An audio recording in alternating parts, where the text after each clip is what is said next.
एक राजा की कहानी। वे बहुत पराक्रमी, न्यायप्रिय और दयालु शासक थे। उनके राज्य में कोई भी भूखा नहीं सोता था। उनकी सेना मजबूत थी, किसान संतुष्ट थे और व्यापारी खुश थे। लेकिन राजा को एक बात हमेशा परेशान करती थी। क्या मेरे जाने के बाद भी राज्य यूं ही चल पाएगा? युवराज आर्यवीर, मंझला पुत्र उद्यवीर और सबसे छोटा राजकुमार धर्मवीर। राजा चाहता था कि तीनों में से जो सबसे योग्य हो वही अगला शासक बने, पर यह तय करना आसान नहीं था। एक दिन राजा ने तीनों बेटों को बुलाकर एक परीक्षा दी। उन्होंने कहा, मैं तुम तीनों को एक एक थैली सोने की दे रहा हूं। तुम 3 महीने बाद वापस आओ और बताओ कि तुमने उस सोने का क्या किया। जिसने इस धन का सबसे अच्छा उपयोग किया होगा वही मेरा उत्तराधिकारी बनेगा। तीनों राजकुमार निकल पड़े। युवराज आर्यवीर ने सोने से हथियार खरीदे और सेना को और मजबूत किया। उसने सोचा, राज्य की सुरक्षा सबसे जरूरी है। उद्यवीर ने सोना व्यापार में लगा दिया और उससे कई गुना धन कमा लिया। उसने सोचा, धन ही राज्य की समृद्धि का आधार है।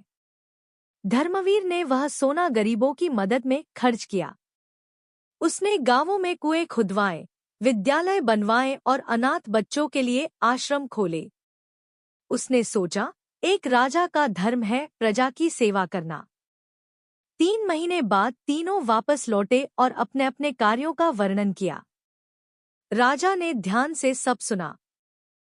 फिर उन्होंने प्रजा को बुलवाया और पूछा कि इन तीनों में से किसके कार्य से उन्हें सबसे अधिक लाभ हुआ।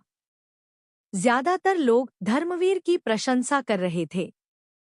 एक बुजुर्ग किसान बोला, राजकुमार धर्मवीर ने हमें पानी दिया, हमारे बच्चों को शिक्षा दी। उसका काम हमारे जीवन को बदल रहा है। राजा मुस्कराए।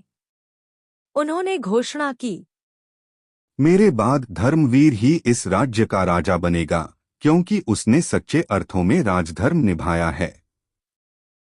आर्यवीर और उद्यवीर को थोड़ा दुख हुआ, लेकिन वे भी मान गए क्योंकि धर्मवीर ने वास्तव में एक आदर्श राजा जैसा कार्य किया था। इस तरह राजा वीर विक्रम ने अपने सबसे योग्य पुत्र को उत्तराधिकारी बनाया और कुछ सालों बाद जब उन्होंने संन्यास लिया तो धर्मवीर ने राज्य को और भी अधिक समृद्ध, शिक्षित और खुशहाल बना दिया।